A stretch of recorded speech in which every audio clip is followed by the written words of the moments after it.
Hi guys, the next animal we're going to learn about is the sculpin.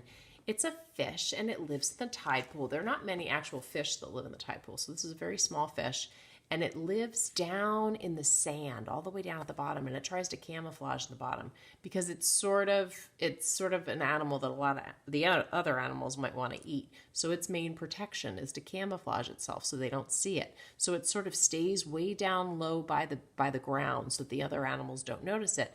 And it has a color that looks sort of like the ground. So you'll notice here, this has got browns, a little bit of red, some gray. So that's what you're going to do with your sculpin.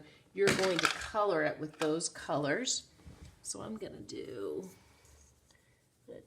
color mine brown, and you're going to color. It seems like you got two sculpin. You did on purpose. You want to do both sides of it, okay? And you want to think about the bottom. What might the bottom of a tide pool look like?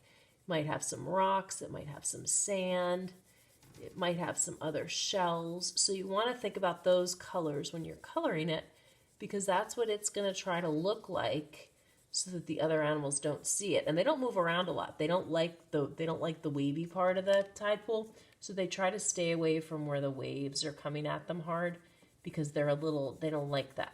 It makes them feel uncomfortable. They're kind of shy. They like to stay protected. So they protect themselves at the bottom. I'm sure you can find some pictures of them online. They're pretty cool. I'm going to add a little red in here too.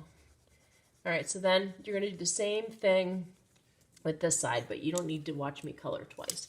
So now what I'm going to do is I'm going to get my scissors out, and I'm going to cut my sculpin, and I'm going to cut both sides of it, okay? I'll start with the side, and just like I showed you with the other, the sea star, when I cut it out, I'm going to do what I often do. I usually do like a quick around the outside cut, and then I go back and I do a better job. I just want to get rid of all that extra paper. I think that's a pain to have that attached. And when I'm doing little hard parts like this, don't move your scissors all over the place. That makes it too hard. I move my paper. I move the paper to go with my scissors. And then just pull that out. See how I'm moving my paper around?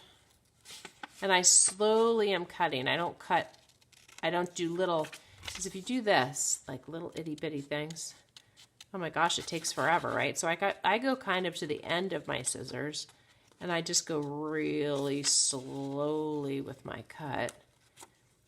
And then I find it's easier. And usually this part of the scissor is a little sharper, so it makes it a little bit easier. And you have this little part that jets out there. I forgot to color that, I think. To go back and color that guy. So then you're going to cut the other side out too. And you'll have colored this. I just didn't make you sit through my coloring because I thought that would be boring. So take your time to color and enjoy. Maybe you could listen to some music while you color, or maybe you can find a cool video about tide pools online. I'll try to send you guys some links too on that, because there's some really good ones. In fact, there's a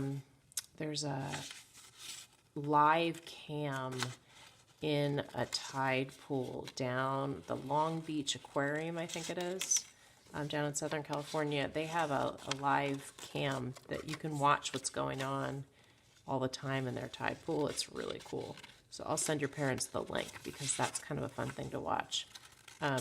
Sometimes there's not much going on, but sometimes it gets really exciting. All right, so once you have it all cut out, it all colored in, then what you're going to do is you're going to attach the two sides, so it's a two-sided fish that way, okay?